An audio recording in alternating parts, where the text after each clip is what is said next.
Hello everyone. Welcome to the Astrology of September. I'm Ray, and this is Sam. Sam, how are you today? Hello. I am doing wonderful. How are you doing? I'm doing good. I just did the weekly forecast earlier today. Ends on September 1st, and so I feel like I got a little preview for where we're going to be starting out. Ooh, yeah, I know there's so many transits happening like right before the 1st of September and then a bunch Mm, of other transits happening. It's such a weird month transition. Yeah, I think, which on that note, if there's anything notable from this past month, maybe it's worth mentioning like the last week of August, Mercury goes direct and Venus enters Libra. Yeah. So there's going to be a big shift before we even really get into September. Oh yeah. Oh yeah. Geez, I just blanked too. I think this last week is just it feels so confusing. Like it just feels like things are slowing down, but also picking back up at the same time. Like there's that weird Mercury shift going on. I feel like I keep forgetting what day it is. Time has felt very oddly not real. And I don't know if that's Mercury's opposition with Saturn or not, but oh my gosh. Anything notable from the past month that's been going on? Yeah, so personally, Venus and Mercury, when they got together at the beginning of the month, that was happening in my eighth house. And that day I got in the mail my acceptance to the Canadian Dental Care Plan. I thought that was such a perfect manifestation because the eighth house being like government funding and financial aid, Mhm. and then Venus and Mercury being together, I'm like, and Mercury was still direct by that point too. So it was just like, oh, cool, thanks, government assistance. I guess I'm gonna be making a dentist Congrats. appointment. Yeah. And yeah, speaking of the retrograde starting in my eighth house, I haven't been working as much in my day job just because my boss's hours have been a bit wonky. Like he's been home with his kids a lot more. So I haven't been working as much because of that. So I haven't been like making as much of my daytime income, which I think is funny because Virgo, my eighth house, Pisces, my second house, and I'm having a natural like Mercury sign based opposition because my Mercury's in the second house too. And Saturn's Mhm. going over my sun. So I'm like, oh wow, like this is such a funny, like astrology gold moment that's that I'm seeing happen in my own chart. But otherwise, like outside of a Yeah, personal note, it's a limitation. yeah. Um, on a non-personal note, it's just been seeing like the situation with Chappel Roan. I don't know if you've been seeing too much of that, but she basically came out similar to what Doja Cat said last year, but she kind of came out and was like, please stop thinking that you know me, basically setting boundaries. And she's like, I still want to have my own life outside of my job, which is what this is. So if I'm not working, please don't take it personally if I don't want to take a picture with you. So conversations around like unhealthy parasocial relationships have come out again, which I find a very Pluto and Aquarius retrograde back to Pluto and Capricorn thing, as well as seeing like a lot of influencers at the DNC. I know like I'm not American, but I've been watching a lot of influencers I follow like go to the DNC, and a lot of streamers or YouTubers like comment on like speeches at the DNC. So that also felt oddly Pluto in Aquarius retrograde back to Pluto in Capricorn, as well as kind of like a build up to that Uranus retrograde coming up at the beginning of the month. Yeah, which that might be like the perfect segue to September. Oh yeah. Oh yeah. Now I'm like, oh yeah, I can see the build up now with all these transits happening this last week. But I will list off some key transits. I'm not going to go through all of them because there's a lot going on. But we're going to start with the first week. So that first Oh, week, hold on. oh, We forgot something. did we? How did your induction go? Your initiation into Astrology Toronto? Because Oh that was in my, August, wasn't it? During the full moon? yeah, that was on the full moon. Oh my gosh, I completely forgot about that too. Me too. I forgot to ask you about it. Even the day of, I was like, today's the day. I'm so excited for you. And then I don't think I said anything. It's okay. It's okay. It was like an onboarding meeting. So it was pretty much just a potluck picnic we had in a park in Toronto. And it was just to like introduce us all to each other, have a bit of a like a general discussion about all our charts, which was really cute, and a little bit of a hangout. It was really fun. It was actually the one thing I did all that weekend because I was having such bad agoraphobia. And then the day of the full moon, I'm like, I'm doing it. I'm gonna do it. I'm gonna go down there. And Right now. yeah, I made my way down there, which for me, from where I come from in Ontario, it's about a like 2.5 hour trek, depending on where I'm going in Toronto. But yeah, it was so much fun. I'm really, really excited to connect with everybody part of the board because like they're all so cool. Funny enough, most of them are like Virgo risings. Oh, Yeah, Virgo risings. There's very like heavy Mercury and Mars placements there, which I find funny. Also, Saturn is very, very loud in the group. So I don't know. I feel like it's a very good connection that we all have. And yeah, no, it was so much fun. We got to gush about astrology a little bit. So it's exciting. Yeah, I forgot yeah. to ask you about it, and that was definitely, I think, a notable moment. Yeah, oh my gosh. I feel like there's been so many just random spurts of like notable moments throughout the month. And then that full moon just like, oh my God, I did it. So for the month of September, we can kind of go over like the key transits, and then after that, we're gonna go like by the dates throughout the month and break it down a little bit more. Yeah. Like I kind of mentioned, on Sunday, September 1st, we have Pluto re-entering Capricorn and Uranus stationing retrograde in Taurus. The next day, on September 2nd, we have the new moon in Virgo, which also kind of features Mars square Neptune retrograde. On Wednesday, September 4th, Mars is going to enter Cancer. Woohoo, happy Mars return. Throughout the month, we have the Mercury and the Sun following all of Venus's transits, which we had last month. And there's a few of them, so I'm not going to name them all. But Mercury is going to come out of its shadow period on September 11th. And the Sun is going to oppose Saturn on September 8th, Sunday, September 8th. And then it's going to square Jupiter on Thursday, September 12th. So yeah, they're going to be following Venus. There's just a lot of those transits. So I think we could talk more about that in like a story type of setting. After that, we have a partial lunar eclipse in Pisces on Tuesday, September 17th. And the next day, we have Mercury opposing Saturn as well. And the Sun opposes Neptune on the 19th, 2 days later. Then the Sun is going to enter Libra on Sunday, September 22nd. That is also the same day that the Sun is going to trine Pluto. Venus is going to square Pluto and then enter Scorpio. So that's going to be a pretty big day. Or am I wrong about that? I believe it squares Pluto first and then enters Scorpio. Yeah. And that's the last square that Venus is going to make to Pluto in Capricorn, at least as long as we're alive in our lifetime. Because Then, Pluto's gonna enter Aquarius in October, I think, or November. yeah, I think it's October 12th or November 12th. It's one of those. I can't fully remember right now without pulling out my ephemeris, but yeah, it's gonna, I think it's around election time. Around election Mm. time, it re-enters. Right. So after the 22nd, Mercury is going to trine Pluto after it enters Libra. No, trine Pluto and then enters Libra on Thursday, September 26th. I keep getting that mixed up because Mercury is still retrograde right now. And I'm like, which sign is Pluto and Mercury and Venus in? Like, I can't see them properly. And then Mercury is going to be Cazimi with the South Node on Sunday, September 29th. And then Mars is going to trine Saturn on Monday, September 30th. Yeah, So we've got a lot going on. We also, November 19th is when Pluto enters Aquarius. I double checked. November 19th. Perfect. Just a few days after Saturn stations direct. So Oh, November, I'm excited to get into that later.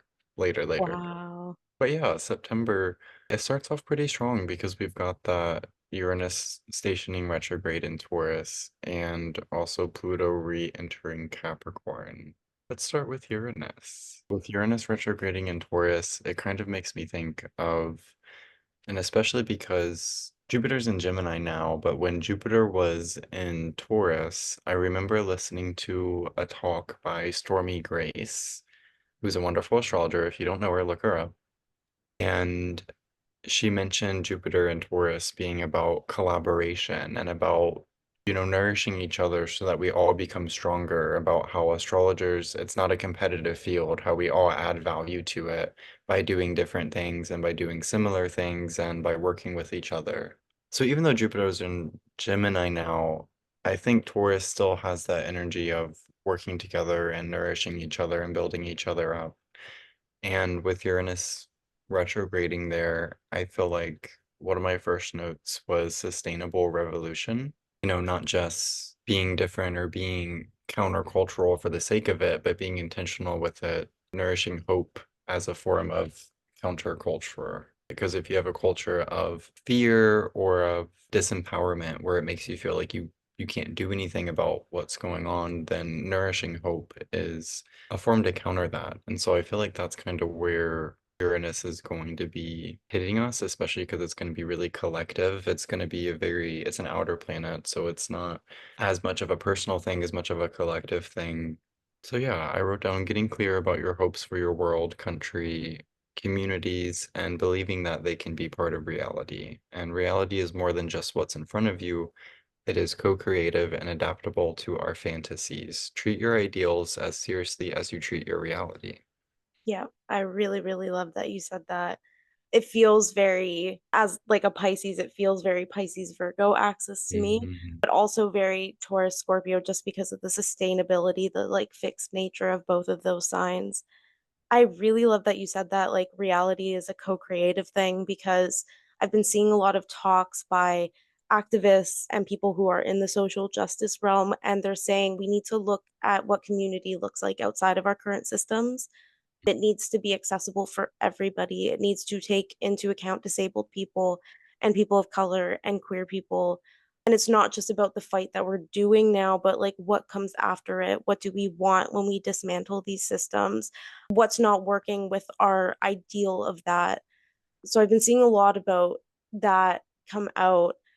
I've also seen a lot of conversations that about kind of like regression, where during times of intense change, we see periods of regression. So like the trad wife movement that's been going on online.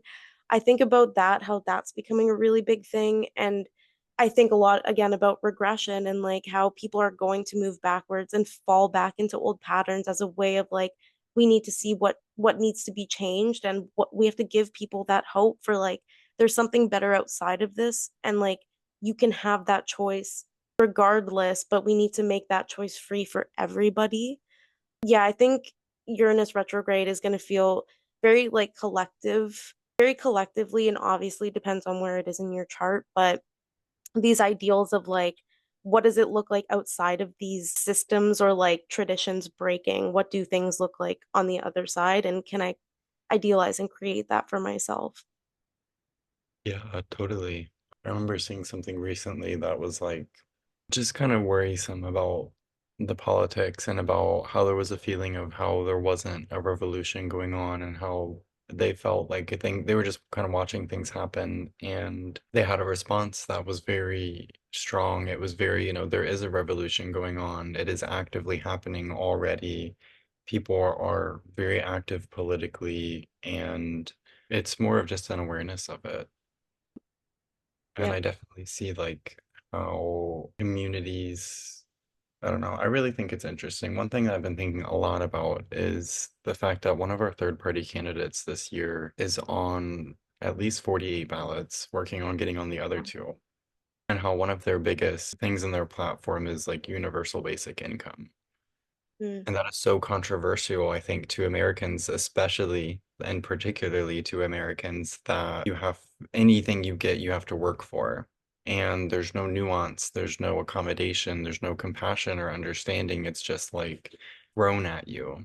And I think universal basic income is something that is a reality for some people in some yeah. places. Like, I'm not intimately familiar with the nuances of it, but I do know that they have done studies on it and that they found that when people can sustain themselves, that they are not worried about housing, they're not worried about where their food's going to come from, Mm, that they have a little bit of a period where they lull and they kind of take time off and decompress and recenter, and then after that they want to work, they want to have a Yeah. job, they want additional income, they want to volunteer, they want to be a part of society because we are meant to be social. And so I think that is just an example of something that is very realistic. It's a very real thing that can happen. The money is there. The issue is not that we don't have the money for it.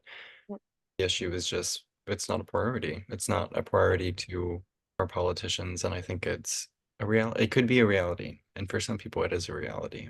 Mhm. And that's kind of what Uranus, especially because Taurus is my second house, and so that is like resources and money, and Yeah. I'm talking about universal basic income. Yeah, Taurus is my fourth house. I've been thinking of the last few years that it's been there.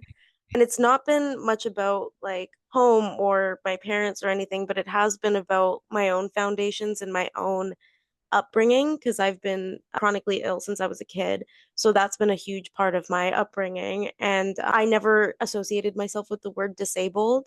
And that's been a huge thing over the last few years that like I've had to come to terms with. And this year, like I've been applying for more government funding and disability and stuff.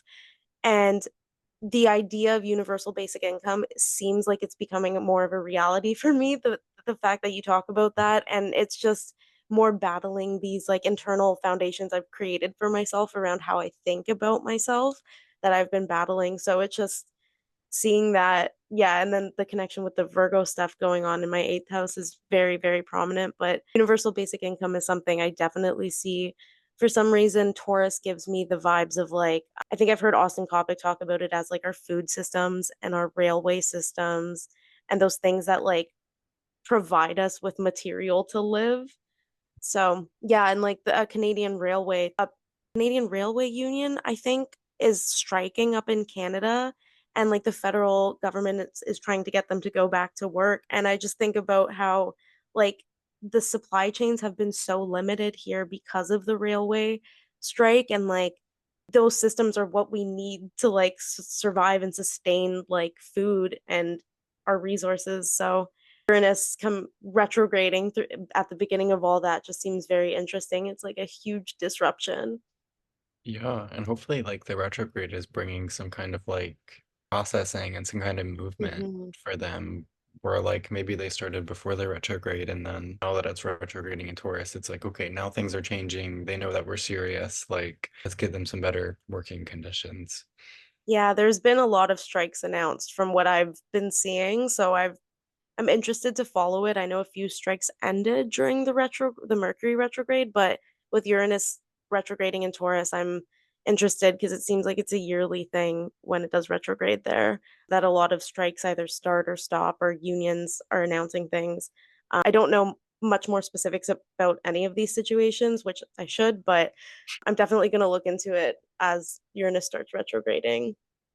Yeah, and it's gonna stay retrograde until January 13th. Mhm. It's gonna go direct, and so this is not like, after September it's done. It's like this is gonna be going until January, Yeah. and I don't want to spend too much time on this because we're still on the first day of Yeah. September. Yeah, I think January here is when we start to see the actual effects of our elections, and they happen during the fall. And then January, it's like they're in office, things Yeah. are they're doing things. So I'll be curious to see how that goes. Yeah, and on the same day, Pluto is going to re-enter Capricorn. And this is honestly what you were just talking about as far as like people going back to structures that, or roles even that are regressive, kind of.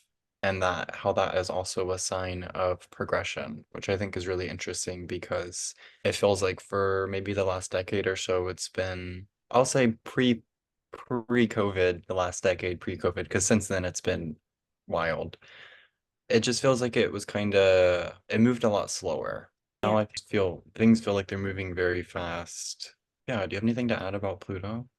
It feels like I think the image I got was almost like a victory lap, like going Mm, through an extra year in high school type of thing. Almost like it's closing out because we're not going to get many more transits. Like we're not going to get any transits of Pluto and Capricorn again in our lifetime. So it kind of feels like this closing out of a chapter. And I remember an astrologer I could not tell you which one. I listened to a lot of podcasts, but astrologer was talking about how Pluto is like the horrors of whatever the sign rules. So in Capricorn, it's like the horrors of the systems in place, the economic, the political, the social structures. It's kind of like an uncovering or an excavation of what's been buried in the past, because Capricorn is the Saturnian sign, so it's like the past, what we come from. And so I just think Pluto going in back into Capricorn is just another revelation of like, this is where the system has been harming everybody. Like, we need to really Mhm. look at these things that are emphasized during this time period, because we're going to be working on them for the next 20 years, or however long Pluto's in Aquarius. Yeah, I like that you use the word revelation too, not just because I have a biblical background. I think it's really interesting from a biblical perspective, oh, the idea of like the world being like this big thing is kind of like a big misconception in Bible college was that they were not referencing like an Armageddon end of the world. Like it was referencing an end of a civilization and then how that would turn into a different one and it would be completely different than the one before. And I just think it's kind of interesting to think from that perspective because it feels historically accurate with our lived, you know, the world's lived experience of societies collapsing and then rebuilding as something else or taking influence from other places. And so I think it's important to have that kind of cyclical view of it because when something is ending, it means something else is beginning. Yeah, I think about that with the judgment card, like Pluto being attributed to the judgment card in tarot, and how it has such like biblical connotations to it, but it doesn't necessarily mean like a full ending to life. It's just like an ending of this thing, or like a callback to this thing. Also thinking of the death card Scorpio, which is Pluto's other modern ruler, or modern rulership to it. But yeah, that's going to be an interesting little period between between September and November, especially lining up with election season. Yeah, Yeah. definitely. Next, we're going to talk about Venus in Libra and Jupiter in Gemini. Um, Venus is going to be in Libra. I think it entered it this week. I think it's on the Yeah. 29th it does. Yeah, we're filming this on Sunday, August 25th, so it will be this week coming up. We have yet to experience it on the 29th. Okay, perfect. For the sake of September, it starts a little bit before September, and from there until the 22nd, Venus is going to be in Libra.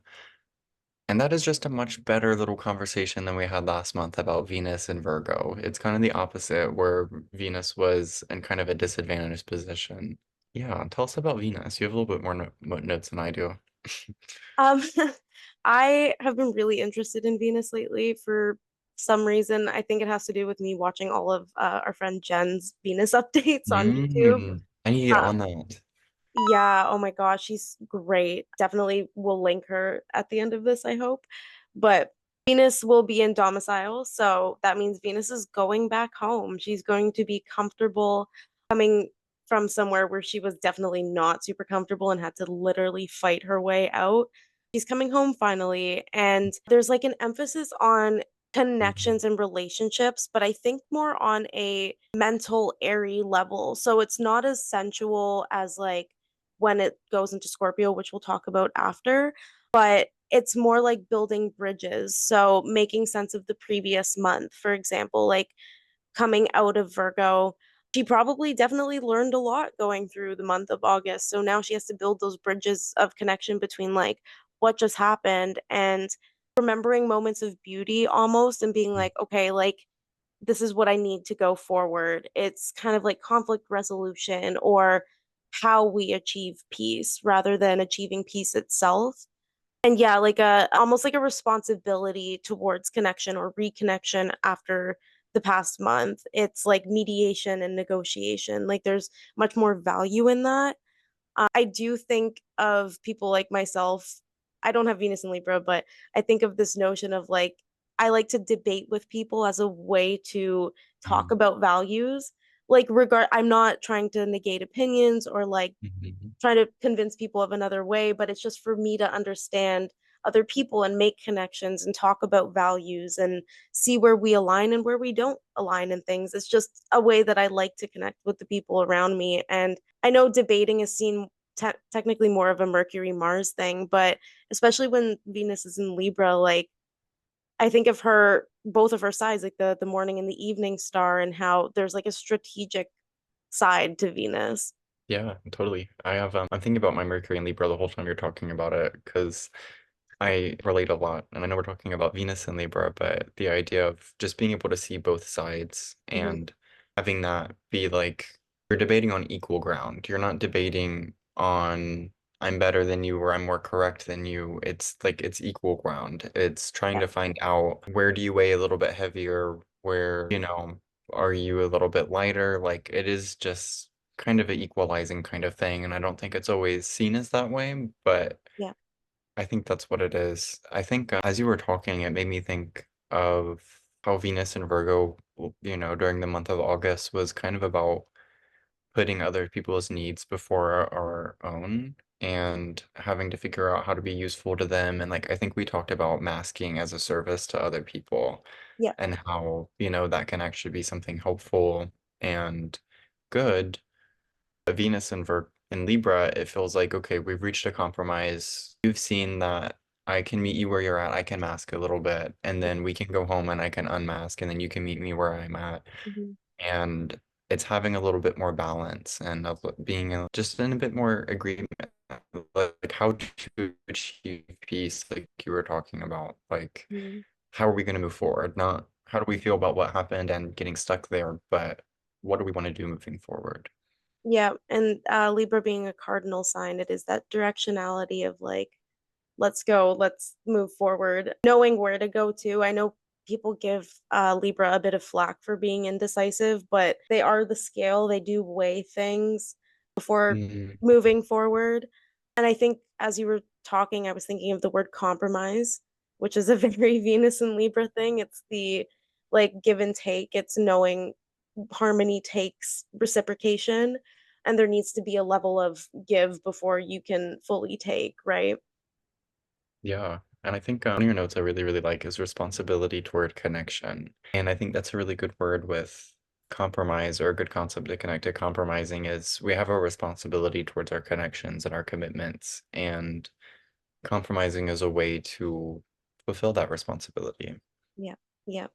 Venus in Libra feels very soft. It is going into my ninth house, which I really, really love, my ninth house of astrology. And I'm Yeah. really, this month has been a lot of me feeling like a creative block towards astrology. But as we kind of move towards the end of the month here, I've been feeling a lot more directional, especially after that Mars Jupiter conjunction. But I'm very Yeah. excited for it to go into my ninth house, like really excited for it. It just feels much softer, much lighter. It feels like it's going to be a lot more of hopeful, which Mm, I know we talked about too, like the idea of with Uranus and Taurus, that revitalization of hope almost is what mm. I feel like.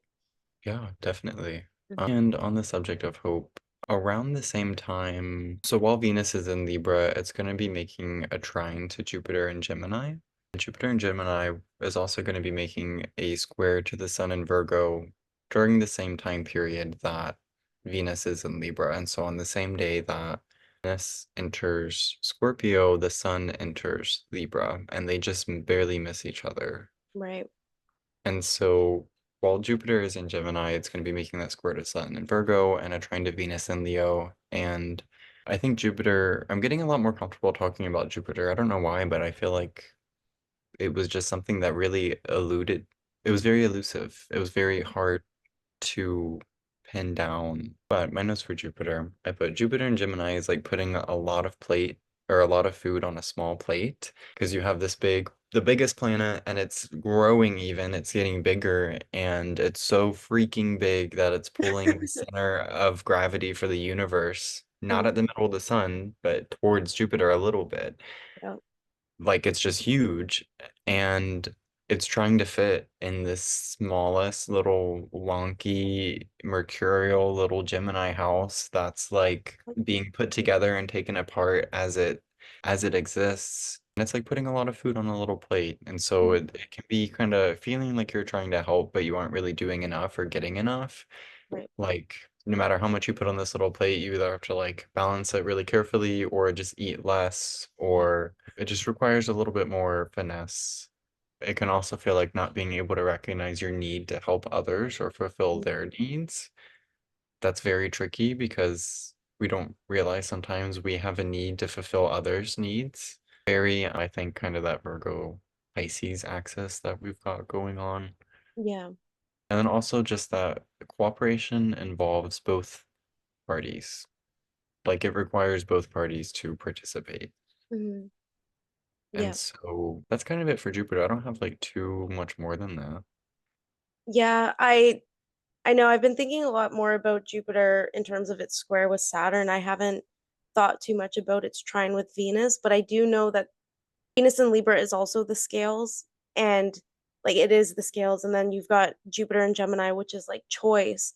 So that idea of indecisiveness does very, it feels like it fits very heavily with this trine transit. Like there's almost an abundance of opportunities to choose between. Yeah. You're weighing them, especially with Venus there, but it is a beneficial aspect. They are being bona fide by each other. So there's like almost an element of like blessing to this, where it is you're like, wow, I can acknowledge my blessings, but holy shit, this is a lot. Like Yeah. almost feels like an overwhelm of opportunity and resource. And I think that I think of like plants because I do landscaping gardening, but if you give them too much of something that's supposed to be good for them, like it can give them issues. So yeah, I think although this is a really, really, really sweet transit to have this month coming up, I do think it might allude to just so much going on that you have to again balance between. You have a plate full of food that you're like, oh my God, I have to balance this by I'm such a big person. Like, I don't know if I'm gonna drop a few things. And I remember reading at the beginning of Jupiter and Gemini, I think Pallas was talking about it, but it's just like thinking that you can take on everything and then having to actually do everything is like you're trying to continuously give to each thing that you've committed to or taken on. But I do think Venus in Libra will give that some sort of lightness. They are an air sign, so it feels more mentally overwhelming than physically overwhelming. But I think Venus will definitely help out with that, especially being in her own sign. Yeah, definitely. Yeah, I like the way you put it. It is almost like we have a lot of good options. Yeah. And we're at this buffet with all this gorgeous food, but we only have this much room on our plate. And Yeah. it just feels like there's a lot of opportunities right now where maybe we could invest, but we don't know. Mhm. We only have room for so much commitment and for so much responsibilities. Mhm. And maybe the nice thing about this is we can finish something and then go put something else on the plate. And so maybe just kind of trying to take things one at a time, one meal at a time, you know. Yeah. I think that'll help us get pretty far.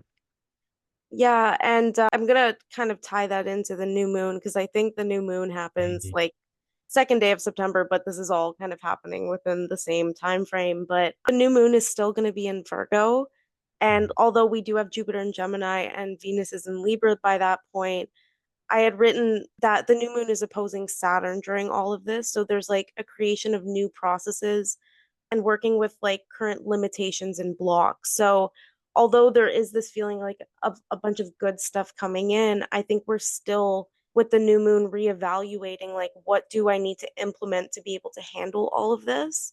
Mhm. I know you mentioned the word sustainability before, and I do think a lot about that with Virgo too, sometimes where it's like there's a need for sustainable processes being made. Yeah, I'm looking at your notes too, and I'm gonna take some of yours Oh my and type gosh, them go because right I ahead. mentioned Vesta in series, and that just gives me such a beautiful image. Like you were talking about creating new processes and learning new ways that we can process things that make sense for where we're at. And when I think of Vesta, the asteroid, I think of like just our core, like the reason that our heart beats, like the reason our lungs, inhale and exhale without us thinking about it, like just those autonomous processes that are part of us that we can't live without. And how that can also kind of be our subconscious. And so with that and with series, it just makes me think of this engine in our Mhm. body that's being put together or rebuilt in some kind of way. And maybe it's to become more efficient. I don't know. I just feel like, breaking down of our core and of our heart, especially, we're out of Leo season, but the heart is still on my mind. We have Mercury in Leo, so it makes sense. It's a new moon Yeah. in. But yeah, just really rebuilding that core and pouring some new. I'm thinking, I'm so visual, I'm trying to translate it Yeah. into words. That's okay. I'm thinking of visuals too. Thinking of just like an energy center where it's just, this spinning ball of energy and it's like you're Mhm. just pouring little new colors into it and it's just changing. I think I get Uh, this image of like with the Jupiter and Gemini, Venus and Libra trine, even sign base that we have going on in the middle of this new moon in Virgo opposite Saturn in Pisces. The like image I get is taking apart a computer system because you're like, I need to upgrade this because I want to put Sims 4 on it. And my current computer does not does not accept Sims 4 without sounding like a Boeing 737. So I need to take down this computer, look at all the different things, put a bunch of pieces together and build up the like memory on here so that I can accommodate for all these big things coming in. So it is setting up like new processes and new ways of like putting things together that didn't work before or making like new connections between the things, but that is the big visual that I get where it's like you have all of these opportunities that are about to come in. It's either you accommodate for them by building a bigger hard drive or you take things out and make like intentional decisions. Yeah, it's I love it. I love it a lot. I'm thinking I want to like process it and also talk at the same time. It's hard. But for my notes, I put tension around community desires and wanting them to actualize. And I feel like that's where this taking apart of this system of, the social systems that we're in and how the feeling, the lived experience of those things coming apart feels very messy and it feels very like where are we going to go from here? It feels like infighting in a community. Like we're supposed to be together, but we're literally coming apart. And I don't know where we stand. And I think we have the same goals, but I don't know how we're going to achieve them together in a way that's it's just, And so I think it's just important to view this breaking down and this emotion, this experience of breaking down as an opportunity to rebuild in a way that is more cohesive. I wrote down misdiagnosis energy. This new moon kind of feels like overly attaching to the words rather than the experience itself. And so, like, for example, I have been in therapy for over a decade now. I started in 2014, so about a decade now. And at first, I was very concerned with the words that were being used to describe me as far as my diagnosis is. I thought they were just very important to know whether I have this or that. And I felt like if I could just have a name for it, then I could treat it, and then I could treat it, and then I wouldn't have to go to therapy anymore. And then after a couple years, I caught on, that's not how this works, especially people that have like OCD or like autism, like I have. Like that's a long-term kind of management kind of thing. And I had to learn not to attach to the words to describe those things and to attach to the experience itself, or rather to observe the experience itself. Like I was misdiagnosed as bipolar. We think misdiagnosed. Me too. And it's because I was having manic episodes and then depressive episodes, and it looked like bipolar, but we ended up thinking it's PTSD, and the manic episodes coincided with traumatic events. So we were like, oh, that makes sense. And I haven't had an episode in a long time. And so we're like, cool, that also makes sense. And that's nice. And it was a struggle at first because I really was attached to the bipolar label, like the diagnosis, because it did affect my life. Like I was very manic. I did have very, very messy periods in my early 20s that I wouldn't care to relive. And I had to fight really hard to get that diagnosis. And it would be, provider would tell me it was hypomania. And so I would have to go and act out and prove that I was fully manic. And then it was like, I don't need to, we don't need to prove anything that we're experiencing or any diagnosis we have. We just need to figure out the best way to convey those experiences in a way that, makes us feel that we're comfortable with. I relate to all that so hard. I was diagnosed with bipolar as well for hypomania, which they were like, we think you have bipolar too because you don't really have super big highs and lows. Hmm. And it was my early 20s that I was acting out very much, even when I was like 14, but that was my last Jupiter return or Jupiter in Gemini. But my early 20s was the same way. And I just find the misdiagnosis thing funny because I am going to see a neurologist on like 2 days after this new moon when Mars enters Cancer. And this new moon is in my eighth house. And I recently remembered that I'm diabetic and that POTS is very much aligned with diabetic autonomic neuropathy, which I just started researching into. And I've been identifying with POTS pretty much for the last 6, 7 months. And now that I remembered that diabetic autonomic neuropathy is a thing, I'm having to go, oh, dang, maybe it's actually that. So I do have to go through with the like unlabeling of that and like really trying to reassess like how my health has looked. If it is something that is correlated with that, which it probably most likely is, then it was like I misdiagnosed myself, which doesn't really happen because I'm not a doctor, but Hmm. yeah, yeah. Yeah. So, and I know you wrote starting things requires commitment, and I've had to basically just restart how I like analyze my health or like track my symptoms. So, it's been Mhm. a big learning curve of like commitment and discipline with that. Yeah, yeah, totally. I think we have next Mercury, although they're kind of all minor notes, so I Mhm. don't think we need to spend too much time on it. It's kind of just Mercury is going to follow Venus's path. It's going to re-enter Virgo on the 9th, Mhm. and then on the 26th, it's going to enter Libra. The 11th, it's going to exit its shadow period because it finished retrograding, and then on the 30th, it's going to make a Cazimi with the Sun in Libra. I don't necessarily have any notes or anything to expand on for that. Do you? No, the only thing I would say is it's kind of processing everything Venus went through is what I get Mhm. from that. Like a processing of the past month and like a reintegration. I do think of Virgo as integrative methods. So I think of like reintegration of things and those processes from the new moon at the beginning of the month, but it pretty much feels like a cleanup to me almost. Mhm. Yeah, yeah, Yeah, it feels like Mercury's very flexible. I feel like it can adapt and shapeshift into anything, and mhm, so it feels like it just adds on to what we were talking about with restructuring our kind of social systems, and then just reminding us that we need to be flexible with that.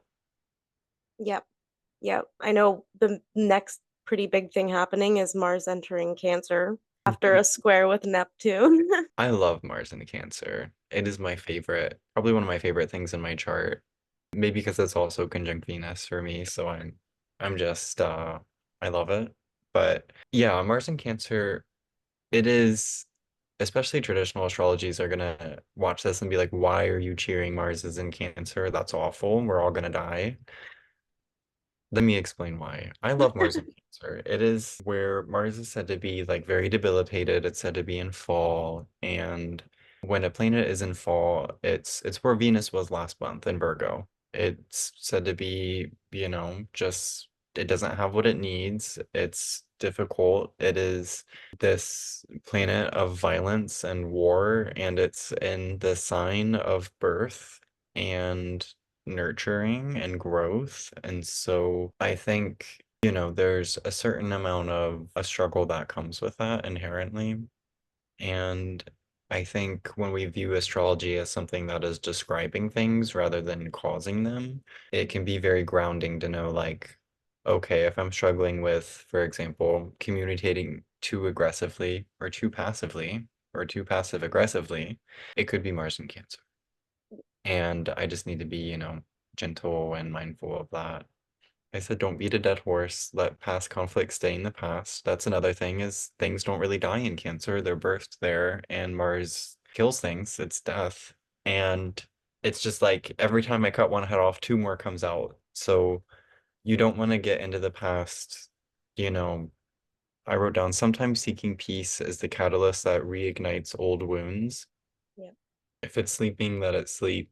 Especially with the square to Neptune, it can bring some amount of tension or conflict. My other notes. I'm trying to love, but I'm afraid to kill. I love that. I love that It's a so much. lyric from a song. I think the song is To Be Honest by Christine and the Queens. But it just makes a lot of sense. I think of how difficult it is to kill when you love something and maybe you really love someone and your relationship has ran its course and you don't talk anymore, you don't interact anymore, it's very superficial. And cutting off that relationship can feel like killing them. And you're trying to love them, and the most loving thing that you could do for them would to be open and honest and say, hey, this isn't working out. I think we've kind of outgrown each other, but you're afraid to kill. Mhm. And so I think relationships can require risks and sacrifices, and they're worth it. They're worth the risk, they're worth the sacrifices. Something a quote I heard recently after my dog passed that has really stuck with me is the cost of love is grief. Yep. And so, love is a costly thing. And speaking from someone who has Mars and Cancer natally all the time, every day, it's worth it. Yep. It can feel like it's not, it can feel difficult, even the grief itself. I don't run away from it, Mhm. honor it. Like that is the price that you paid and your debt to the loved ones that you're grieving. So pay your debts. It's okay. You'll get through it. There is no scarcity in emotion in general. We can feel as much as, it can always just keep coming. So they're worth it. Yeah. Don't focus too much on the bad stuff. Yeah, I think like a parallel thought I had was like move from the square to Neptune into Cancer reminds me of the feeling of reconciliation. And Mm. reconciliation requires conflict. Like you need to engage Yeah. to have reconciliation, you need to go through conflict, regardless of what that reconciliation looks like, whether it is killing off the relationship or killing off that style of relationship to try another one is Mhm. very Mars Cancer to me, where it's like Cancer is the desire for care, and Mars is the desire for either like autonomy or severance. Mm. So it's almost like a self advocacy or being responsive to the needs of the self or the, what's it called, the preservation of the self or the relationship at hand, as well as like fighting for survival. So there is a fight in Cancer to survive, like with Mars there. Yeah. Yeah, it does feel like big reconciliation vibes, like coming to terms with something or taking action to come to terms with something. Mm. Yeah, I definitely think coming to terms with is a really good Mars and Cancer kind of phrase because, especially for people born during the day and even for people born during the night, I feel like Mars in Cancer does have this energy of bringing something that's difficult that you have to come to terms with. You have to reconcile. It is Mars, it is inherently conflicting, whether that's conflicting for you or conflicting for someone else, and you're totally cool with it. There has to be that reconciliation. And so I think that's part of why I think it's so beautiful is Mars and Cancer, it provides that time and that space for reconciliation. It makes those things really obvious so that we know where we are separated and where we need to be separated, where we need our autonomy for. Yeah. Because once we have that, we're able to engage with others. And it's this Ouroboros effect of, advocating for ourselves and empowering the self and then using the self to empower others. And then, I don't know, I just feel like it's a very beautiful thing. It's if you hear people talk about Mars and Cancer and they're talking about it very doom and gloom, disregard it. I love it. I think it can be a great period. Yeah, I have a Mars and Aries natally, and I enjoy the square to Cancer because I find with my Mars and Aries I can, and I have a night chart, so Mars is really strong in my chart, but I find sometimes I could be too decisive too quickly. If there's no chance of independence or autonomy for me, like I'm out and I, you know, cut things, I'm like, no. But when Mars is going through Cancer, I find I have more of an affinity to make decisions with some sort of compassion. And I find with Mars in Cancer, it's almost like seeing your reflection in the water and not liking what you see and trying to cut it because you're like, Mm. no. And Cancer is very reflective. So oftentimes during Mars and Cancer transits, I'm forced into this like reflective period of like how I cause harm as a person or how I take action. It's not always negative, like how I cause harm as a person, but it could be like how the ways that I take action are not conducive to growth, and how I can take other forms of action that's are more sustainable and more preserving than making quick cut decisions that end up hurting people more and yourself more than anything. Yeah, definitely. I think it definitely introduces that quality of slowing down a little bit, even though it's weird because it's in a cardinal sign, but Yeah, it is just a little bit, a baby's not birth immediately. no. Like even when the birth is ready to happen, it's still it can be like a very long process. Yeah, I don't necessarily have more on that note. No, I think I just wanted to bring up that Mars is going to be in Cancer for a pretty long time. It does enter Cancer and then it goes into a shadow period. Mars retrogrades every 2 years ish. And it's going to start its shadow period in October and then retrograde, I believe, in November. But it's going to be in Cancer until February or March time period. So Mm. we are going to have a lot of time with Mars in Cancer. So, Oh, it doesn't retrograde till December. oh, December. Oh my gosh. December 6th at 6 degrees of Leo. So it just barely exits Cancer and then immediately goes back in. Wow. That's Yeah. kind of That reminds me so much of the Mars and Gemini retrograde 2 years ago because it was literally there for like 6 months. Like it was there for so long because it retrograded all the way back to 8 degrees of Gemini from 29 degrees. So it was just like so Mars is having its long retrograde periods right now and it ending Cancer too, which is going to be very interesting. It's a lot of reconciling, I guess, is going to come up. Mhm. Yeah, I think of something Ace wrote about Mars and Cancer is that Mars is like one of the best healers because warriors have to know how to rejuvenate and replenish themselves in order to keep fighting. And so when Mars is in Cancer, it's like, it's tending to its wounds. It's doing physical therapy. I'm literally in physical therapy right now. And it's doing those kind of things. Another note we have, so that's kind of September 3rd and 4th is when Mars enters Cancer and then makes a square to Neptune. After that, on the 4th until the 22nd, Mars is going to be making a sextile to the Sun in Virgo and a square to Venus in Libra. So this is only a little fraction of Mars's journey in Cancer, but it is a big portion of the month. And I don't have a lot of notes on it, but I did write that it's kind of like being shy about what you want or protective over your sense of truth or relationships. Yep. And so that's like, I know this happened for a fact. You can't convince me otherwise, and you're very protective over that sense of truth. Mhm. Or, this is my relationship and I want, this is my person and I need to hold them close and I need to, they can't interact with other people. Like, Yep. it's very protective. Yep. And I wrote, it's okay not to know what you want. These things take time. Yep. Yeah, I think of boundaries a lot here, or like the shifting of boundaries. Almost like something happens and like it goes against the like pre-made boundaries that you've had for yourself, but it might not be the boundaries that fit you anymore. Mm. And having to make a decision on how those boundaries are going to change.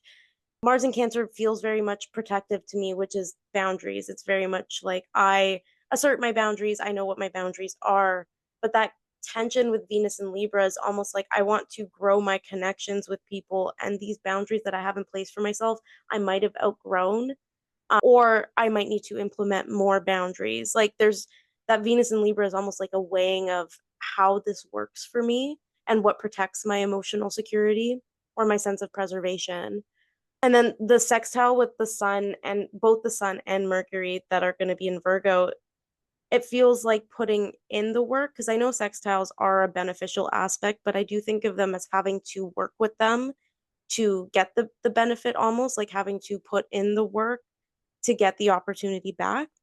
I don't know where I got that from, but that's how I see sextiles a lot of the time is Mhm. like it is a beneficial aspect, but you do have to take advantage of what you're going through or the opportunities that are coming your way.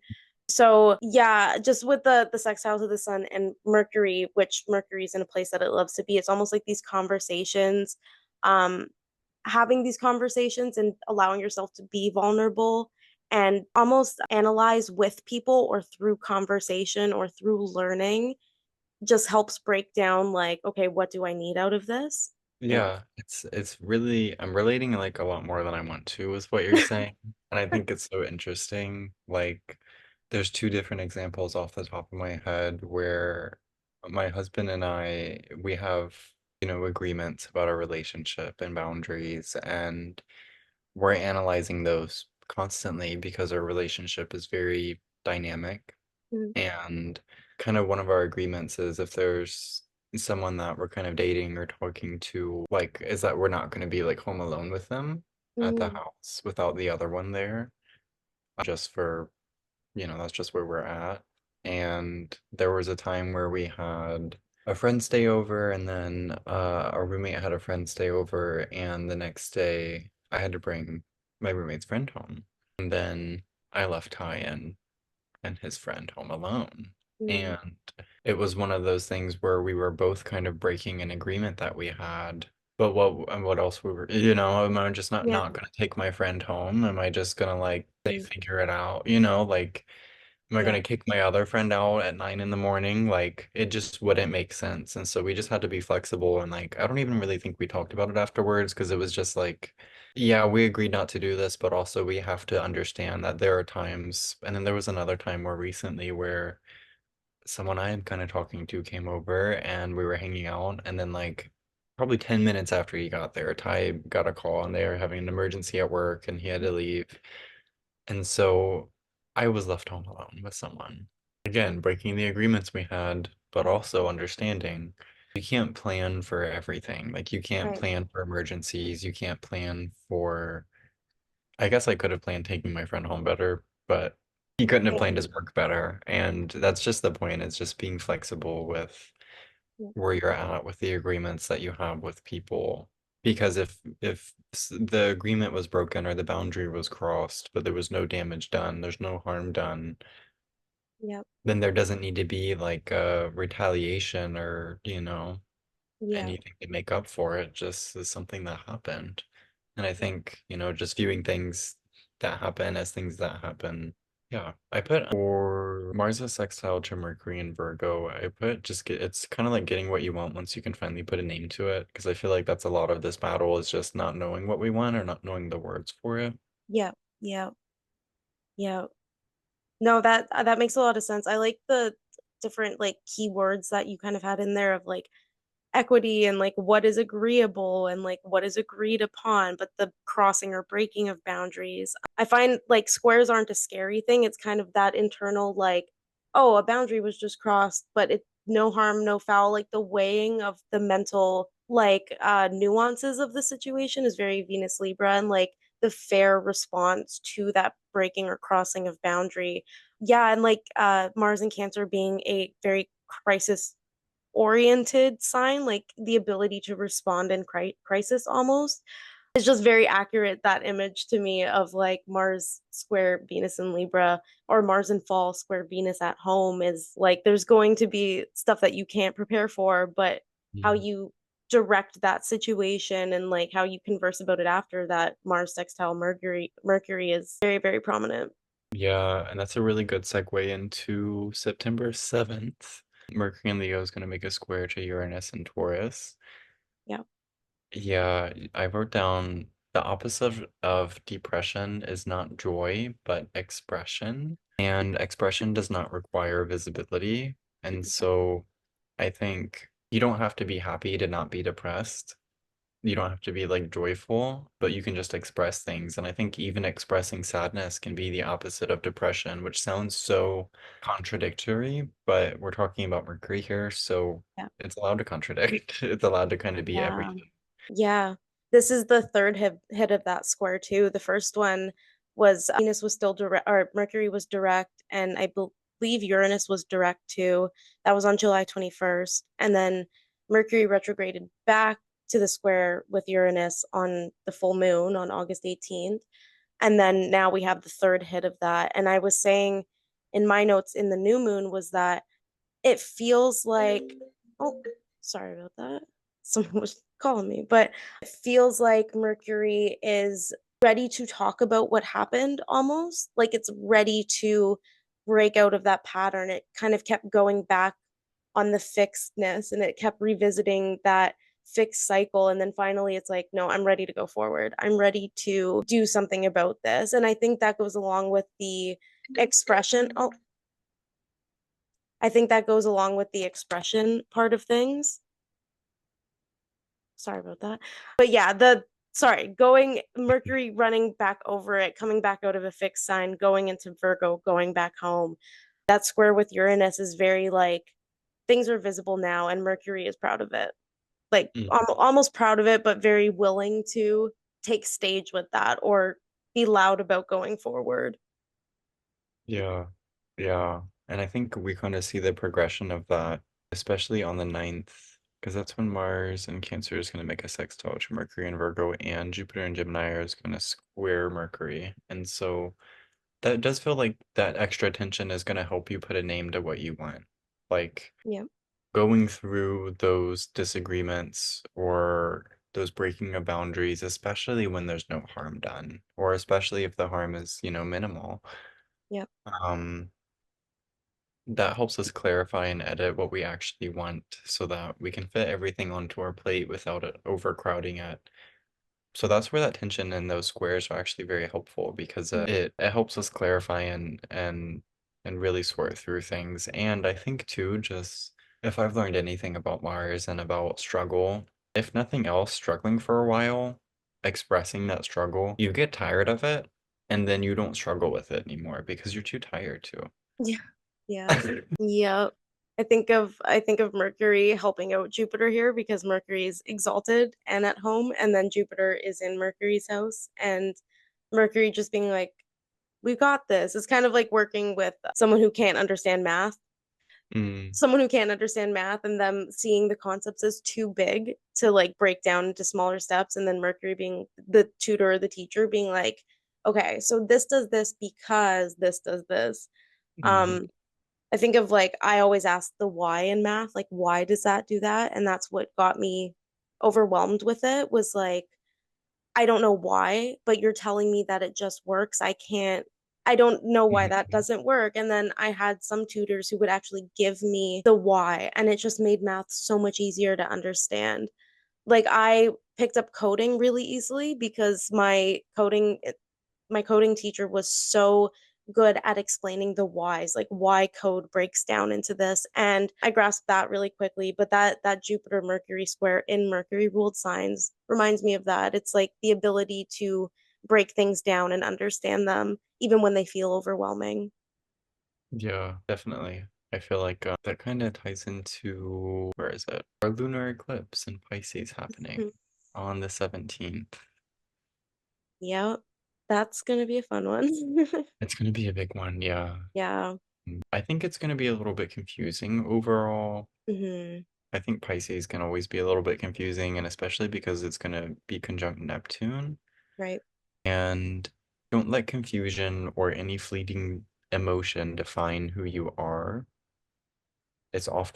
Confusion is often seen as like a lack of clarity, but I think from a different perspective, confusion can reveal just what we don't understand, and it can Hmm. show us what we want to be more informed about. I really like that. I really like that you said that because the last time we talked, you mentioned that, and it made me think of that. There's a grand trine happening between the Sun, Uranus, and Pluto, and the full moon is conjunct Neptune, and all of the outer planets are involved. And I remember learning that the outer planets are older gods. They kind of care less about your feelings and will just change things because they know you want change. And I think that with big change and growth that is outside of our control, it could be so emotionally confusing because we know we Mhm. wanted this, we know that we needed this, but to get out of that traditional way of being that we were so used to, now we have to get used to this new change. It is emotionally jarring, it is emotionally confusing, and it does reveal like, oh, I did want this, but I do need these things out of it because I don't know, like I'm confused about that. Yeah, I think the inclusion of the earth sign trine is very it's very tangible and real transformation. So we can see it happening, we can like feel it, we can taste it. But the full moon being in that water sign with Neptune, it's just so emotionally confusing. Like, I wanted this to happen. Why do I feel so full of grief about it? Yeah, it's like that's there's been a big theme in August about really getting clear about what you want, and even carrying over into September about it's okay to not know what you want and to just really think about it, to really try and sift through that because it can be confusing. I had something else to say, I forgot about it, but yeah, it can be a confusing one, I think. Hmm. Yeah, especially when things are just out of control, out of your control specifically. Mm. Although I am very strongly mutable signs, I do have a fixed rising in Venus. They are conjunct Neptune and Uranus, and I do struggle emotionally with those changes that are constantly coming Mhm. towards me. And they are out of my control, and things being out of my control emotionally dysregulates me. So there's always this element of having to regulate my emotions in the term in the face of change. um, I find these two moons that we have this month funny because this partial lunar eclipse is on my Mercury in Pisces, and the new moon is on my North Node in Virgo. So there's just almost like a very familiar feeling to these moons. I was born in the middle of eclipse season. I was born 2 weeks before a partial lunar eclipse. So it feels very familiar to me this month, this energy of like having to deal with the emotional dysregulation of change and transformation and coming to terms with things is very familiar. very, very much things that I've continuously experienced. This like processing and breaking down of big picture items so that they're easier to understand. Mm. Yeah, that makes sense. I I don't know know if I I have anything to add. I was gonna add that this is a full moon eclipse. So Mm. what was happening around March 10th that might be culminating or drastically changing or ending around this time? Usually they're in 6 month cycles. And I know I can't remember exactly what was happening. It was my birthday around the last new moon, but I just know that a lot of stuff has changed in terms of my second house stuff, financial stuff for me, but there's like a lot of big changes that are already starting to happen. So I'm seeing the effects of that come in. Yeah. I was just looking at my calendar to see what was going on around March. I was seeing an endo. That's when I first started seeing one. And then Nice. I stopped seeing one shortly after. So we'll see, we'll see. Yeah, this woman just gonna take it easy. Don't overthink it. If it's Yeah. confusing, just let it happen and I think it'll kind of fall into place. Yeah. I would advise against manifesting. I know manifesting is more of a new moon thing, but like some people take full moons as manifestation opportunities. I would recommend just resting on this day or around this day, especially with Neptune and Uranus being involved. It is very volatile. You don't know how your manifestation energy is going to land. So if you choose to manifest, just be very specific, be very careful. But I would advise staying away from manifesting anything during this time. Just be confused, like allow yourself to be confused Mhm. and just rest. Manifest clarity. Yeah. Yeah. How about that? Manifest some clarity. Hone into Uranus a bit, but it might still be a bit unpredictable. Yeah.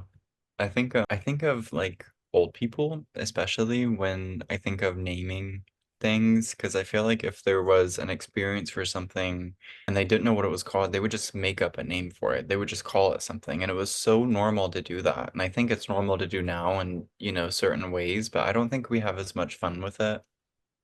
Like my Yeah. Ty last night was telling me, what is it, backgammon or something? I don't know how to Mm, pronounce that, but that little backgammon. game. He was like, "Why is it called that?" And I'm like, "What do you mean? That's what it's always called." And he's like, "No, it's called what did he say? It was like Oopsie Daisy or something." Like he just said this like random string of two words. I was like, Yeah. "What did you just say?" And he was like, "That's a onesie newsie." And I was like, "What is that?" And he was like, "That's what my grandma would call it." And I was like, "I think that's what she would call it." Funny because recently I've been seeing a lot of videos pop up of POC creators being like, whatever happened to white people making up those weird ass sayings? Yeah. I'm like, what did happen to that? We had some good ones. Yeah, we need what was it? Renee comes up with them all the time, and she'll say like confusion delusion or Yeah. delusion confusion, like if someone's like being delusional and just Newsflash, buddy. Like, oh, I love newsflash. Yeah, those are words I think that we are putting to experiences that can feel very loaded otherwise. Mhm. But being like, I'm just struggling with my delusion, confusion. Actually, that Me too, reminds me, buddy, you know? my best friend and I are both like chronically ill, but she has a lot more consistent chronic issues that come up. And we've resorted, instead of me asking her how her day is going, because it always ends up being like, I'm not feeling good, we've resorted to different levels of garbage. So I'll be like, all right, how are we doing today? Is it a dumpster fire or industrial blowout? Like, what are we doing? And it just brings some sort of humor to it. Like, we both recognize that we're going to feel like crap every single day, so we might as well have fun with it. Give some levity to the already pretty dark circumstances, but Mhm. now we just rate our days based on types of garbage. Like, I love that. yeah. Yeah, there's a lot of power in naming things, and Mhm. we can use that. Yeah. So then, moving forward, we're a little over halfway done with the month. On the 22nd, Venus is going to make a square to Pluto, and this is also the last square between Venus and Pluto in Capricorn. A long time, because Pluto won't be in Capricorn for a long time. 248 years. Yeah, more than I'll be around. Yeah. Yeah. Yeah. I just find it so interesting that Venus squares Pluto and then immediately enters Scorpio. So Venus is going from being at home and facing off with Pluto and then entering her detriment in Scorpio. And I had written that Venus square to Pluto is like, in Venus and Libra, you made all these mental connections with people and you've created connections and built bridges and relationships. But now comes the hard part of relationship building, which is vulnerability and intimacy and like dealing with complications and tensions. That Venus square to Pluto, I wrote like when the shit of relationship starts coming up. It's like that weird period when you first start dating someone and then the honeymoon phase ends, and then you have to start actually working on your relationship. Yeah. Like the rose colored glasses come off. Like we start identifying the power or control issues or the complications that we have. And then Venus enters Scorpio, and it's like we're in deep territory now where we have to actually continuously build a relationship. And that means experiencing all the darker parts, quote unquote, of what that is. Yeah, and I think it's worth mentioning. So on the 22nd, we do have Venus entering Scorpio, and that is feeling like kind of at a disadvantage or Mhm. feeling like just kind of bad. I wrote down that Mercury will enter Libra on the 26th, so that's just 4 days. And I think once Mercury enters Libra, Venus will start feeling a lot better. It'll make more sense. Things will kind of clarity will come. And Yeah, so it feels like maybe kind of an inheritance energy, maybe not a literal like someone is dying and you're inheriting something, but maybe something is ending and there are things that you are harvesting from that thing completing. yeah, yeah. It kind of reminds me of like after the wedding, like now you have to get a house and you have to like do all the things that married couples do and you have to file for insurance and all that stuff. I don't know what you do when you get married. I'm like, you have to do all these things. But yeah, like I wrote that Venus in Scorpio is like the creation of new patterns or dedicating yourself to something because that takes a level of fixicity. Like you've had your direction in Libra. You knew with intention what you were choosing to do. You were decisive, you made that connection. But now in Scorpio, it's like the actual building of things or getting to the like not necessarily building, I feel like that's more Taurus, but getting to the depths of things. It could also be, I mean, like you could also there's also that element of like obsessiveness or feelings of insecurity or feelings of jealousy. And again, like I'm not putting negative connotations to these, but like really understanding where those things come from. For an example is that in the last year I've been having a lot of conversations around jealousy because I've Mm. never really fully experienced it. I experienced it in terms of self insecurity, like why can't I be like that? Like I know that that's not a me issue, but like I wish I could do that. And that's where the jealousy comes in. But in terms of like romantic relationships, I don't really feel jealousy. It's not something that I've ever really experienced, but now that I'm starting to experience other types of jealousy, working with them is a very weird thing to navigate. So, just entering Scorpio is bringing up those like feelings of shame or those feelings of jealousy or those feelings of guilt in relationships. It could be too. and like having to work through that and being vulnerable with it too as like a form of intimacy or connection.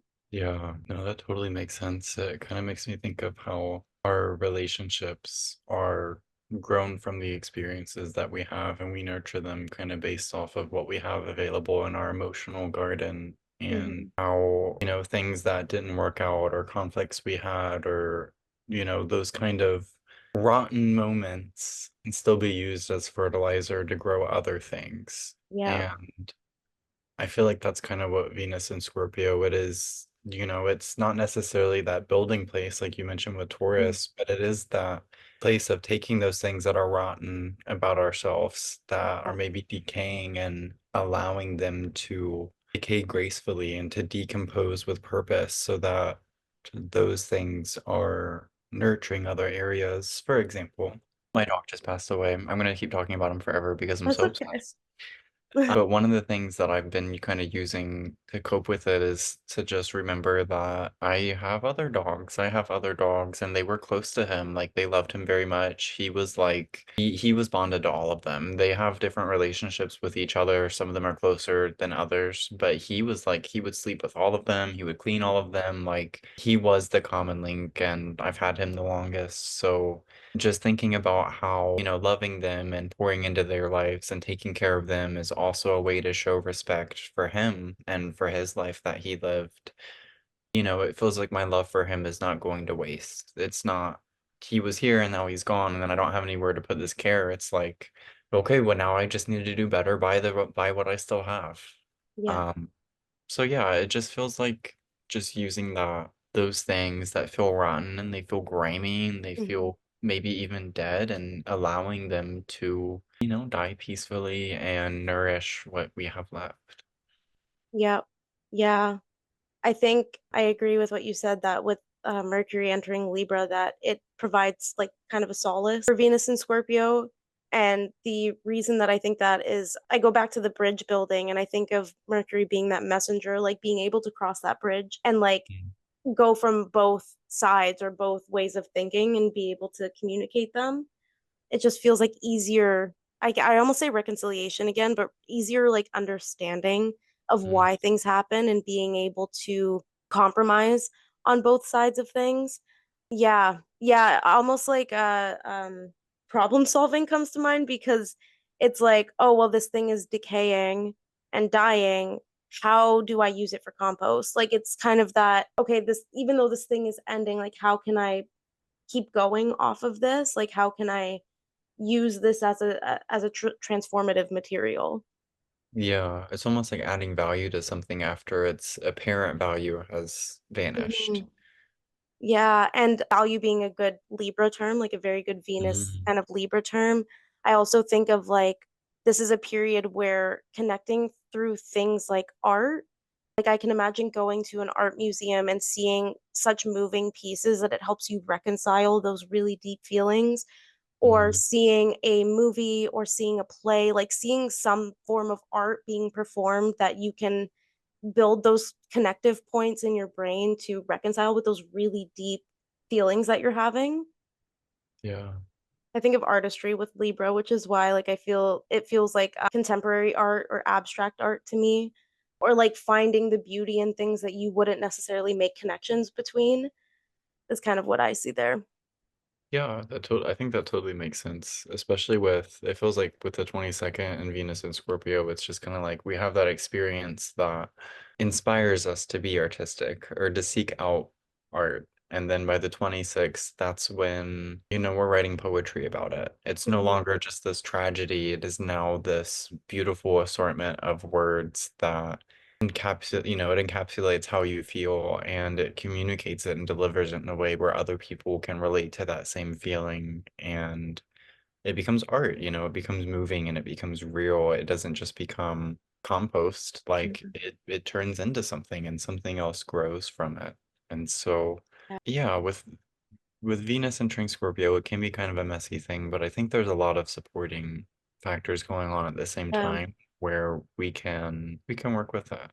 Um, Feels like vulnerability creates connections. So being able to output mhm. vulnerable art or speaking or just being able to talk about something that is very messy and deep and human and real, being able to make connections off of that. I think back to the full moon, and I had a really hard weekend that weekend with agoraphobia, and I was supposed to do a meetup with some friends, and I in that moment I was like, I'm going to talk about it, and I messaged the group chat and I said how I was feeling and why I don't think I was going to show up that night, and I was met with like the most incredible support and the most like like the deepest sympathy I've ever felt before. And it was like, well, we can live stream it for you, but then at the same time they opened up the doors for other people to be like, I'm actually in the same boat, like I don't really feel well today, like can we reschedule this? And it just reminds me of that, the Mercury, Libra, Venus, and Scorpio thing, where it's like being able to like talk about these things and bring things up from that really dark place and vulnerable place actually builds more connection. So, and, just like writing, like being able to write and share or create art and share, just a way to express your vulnerability in a way that's like honest, but also Mhm. very kind, not only to other people, but to yourself. Like, how do you communicate your dark, spoopy, goopy insides to Yeah, people? That's, you know, jumping point for connectivity. no, totally. And I think that it lays a different kind of foundation for a relationship, or, it creates a different kind of dynamic that you can't get when everything is pretty and nice and everyone's, put together. Yeah. Um, it kind of reminds me of I've had like one, I guess my dog is two, but two major deaths that were like very notable. The first was a friend that passed away. We were very close. We weren't talking at the time. We had like had a falling out, but we were still, very close. And he had passed away in January of whenever the pandemic was. It might have been 2020. And then later that year, to kind of cope with the grief, I had like already been in therapy. I'd already talked to my friends. Like I went to his funeral. Like I did everything that I could. And I was like, I just really am having a hard time processing this more. And I wanted to do a little Reiki session. I'd never had Reiki before. Someone had mentioned it. So I was like, why not? I looked up, reviews and found someone in my area. And that was how I met Renee. Mm-hmm. And she had also been through something similar where her husband had just passed away like a few months after like my ex had died. And Yeah. so we were both just immediately just had this connection of Mhm. just this fresh grief and understanding and clarity of, I don't know, it was like we were able to say so much without saying any words. Yeah. And, I don't think I ever would have met her if he wouldn't have died. Hmm. So it's kind of weird to think about because we're very, very close now. I was just at her house last week showing her how to edit videos because she wants to like make videos, and like my husband does all of her yard work. Like she's, I consider her my mom. And yeah, I don't know. And so I think that's kind of just speaks to the power that moments like this have of things sometimes literally dying. Yeah. I don't think this is like that kind of transit, but just the idea and the energy of something decreasing in its energy and that being a catalyst for engagement and connection. And I don't know. I think if you're speaking, I think people are scared to be vulnerable because, or one of the reasons is because they feel like they might be the only one being vulnerable. Hmm. And once that door is open, like kind of how you mentioned, it opens the door for other people to be vulnerable. And then we realize we're not alone. Yeah. Yeah. That's a big vibe, I think, for that next month. I like that a lot. Yeah. And then we finish off with a Mercury Kazemi. So, Woohoo. Yeah. yeah. That'll be in Libra on the 30th, and the same day Mars in Cancers makes a trine to Saturn retrograding in Pisces. I feel like that's just like clarity about the whole month, just things making sense, Yeah. what we desire, what we want. Okay, now it's understood. We've understood what to do with it. It just really feels like a good way to wrap up the month, I think. Yeah, it feels really like centralizing in a way. I always like that word when it comes to the sun, is just like a recentering. Like even though the sun is in fall here, technically, it does feel like Mm, there's like a moment of just like breathing, like just like a okay. I understand why Uh, this was.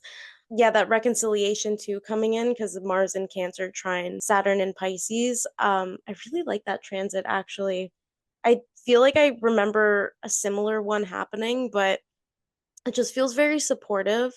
And I know Mars and Saturn can, like, the way that we talk about it sometimes can seem kind of like freaky and scary, but I think when they work together, they're really, really good.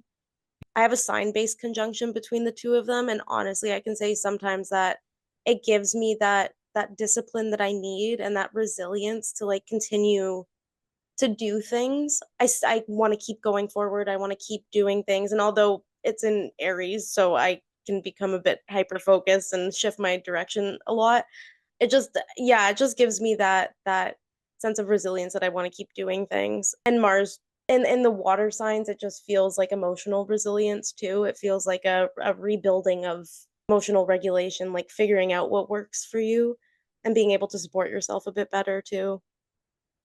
yeah, especially the long term. I think with Saturn, we can, that's obviously about like long-term things. And even with Cancer, it makes me think of like, I don't know, just thinking about like even like the Mars and Jupiter conjunction, to me that felt more scary than like this Mars Hmm. and Saturn Yeah. aspect, because it felt like that was just making the problematic parts of Mars bigger. Mhm. Whereas this feels like I mean, sometimes a Mars Saturn transit is like someone's driving behind you and they're trying to push you too far forward and the person behind you is going too slow. Mhm. But I think other times it can feel like everyone is just moving cohesively, like Yeah. swarm of fish. What is that called? A swarm? A A school? school. And it's so funny you say that because I was literally just thinking about orcas and Mhm.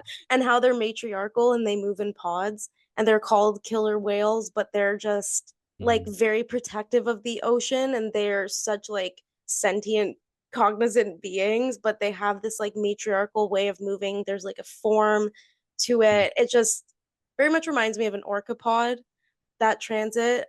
I like the collaboration kind of feeling to it too, because you have the water signs which are pretty inclusive, like they're like wet Mhm. elements, so there's that bonding to them. I'm like, what is that word? Um, there's that level of bonding to them that they have. And yeah, I don't know, I just think of an orcapod. That's That's so interesting. I just watched, have you seen Deep Blue Sea? I don't think so. It's a cheesy shark movie. It's actually kind of wild. They're like, spoilers, anyone that's never seen Deep Blue Sea, I'm gonna spoil some of it. It's not a new movie at all. No. No, there's like this research facility and they're experimenting on sharks and they're making their brains bigger so that they can harvest this juice from it to try and cure Alzheimer's. It's insane. Uh, Wow. it's very camp, to be honest. You started talking about killer whales and I started talking about that. That movie was so insane. That's okay. That I I remember that I watched it as a kid and I didn't know what it was called, and I didn't remember until there's a part towards the end. This is a little bit graphic, I'm gonna say it anyways. There's a guy and he's like on the shark, like while it's swimming and it's huge, or maybe it bit him or something, but either way, he's trying to get out and he's like stabbing it with the cross necklace that he has, and then he finally stabs it in the eye and then it lets him go. I remember that scene from childhood wow. vividly. Wow. Damn. Yeah, with no relevance to the forecast today. Mars in Cancer and Saturn. I think the Saturn in Pisces triggered the Orca thing because Saturn entered Pisces and then orcas were like tipping those boats, those boats. What am I saying? Boats. Yeah. Yeah, that's Yeah, when that first started happening. I remember What's Your Sign podcast did an episode and they were talking about that. I would And love. Mars entered Cancer not long after that too, I don't think. But or no, it was still in Gemini. But yeah, yeah, yeah. Yeah, I love to hear it. But yeah, Mars in Cancer trine Saturn retrograde in Pisces. I think that's really good for like taking action to build stuff. Also, like emotional regulation is a big thing that I can think Mhm. of. That came up a lot this week. Yeah, creation of boundaries too. I can also see like a reform of boundaries. Yeah. Yeah, it feels like it begs the question, do you need a new agreement or a new boundary, or do you just need to emotionally regulate? Yeah. Yeah. This is in my sixth and second house. So I know it's going to be a lot about by that point I'm hoping I'm on disability, so I do think it'll be about creating health routines for myself that I Mm, can afford to do. That's where I hopefully. see it happening, but Yeah, fingers crossed. fingers crossed. But Yeah, and then that same day we have that Kazemi, so there's like a clear understanding of what you need almost. Yeah, it feels like it's Kazimis, I feel like they're either really clear or very blinding, but either Yeah. way, like you're gonna see it. Like you're not gonna miss it. No, no. Like you'll get the download. Yeah. You'll feel it. Yeah. Kazimis were one of like the first aspects that I started doing Mm, as for because I was just starting out doing like, Mercury enters Virgo. This is what that's like. Venus is in Taurus. yeah. But Kazemi specifically, I was like, these feel like a big deal. Yeah. So that's the 30th. That's kind of it for September. Do you have any other thoughts on the astrology for this month? I think with all the Mercury transits, it just feels very realigning. Mercury and Sun transit just feels realigning, or like the attempt to realign. It feels like a lot of processing. It feels like a conversations around boundaries and conversations around intimacy and vulnerability is just kind of the outcome of the last month. Like I feel like the last month was everything breaking almost, and then this month it's like Mhm. the rebuilding of everything and the work that comes with that. I saw this Yeah. Instagram post this morning that made me think of it, and it was like sometimes change feels painful, or sometimes growth feels like everything's breaking. It just makes me think of regression a lot, like how with growth comes regression and like a relearning.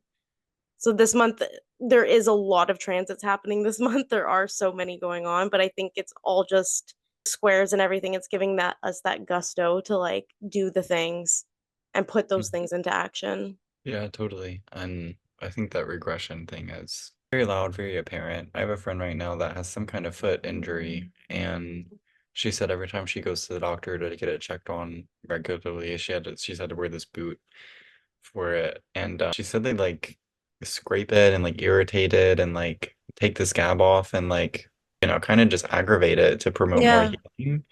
So it's almost like they damage it because they know that will bring the focus of healing onto it, and then ideally it heals more than it was. So, yeah, damage is just a sign of where healing is needed, I guess. Yeah. Yeah. It's gonna be an interesting month. I like the shift into Libra and Scorpio a lot. Yeah. Very much do. I do like the transits leaving my eighth house. Yeah.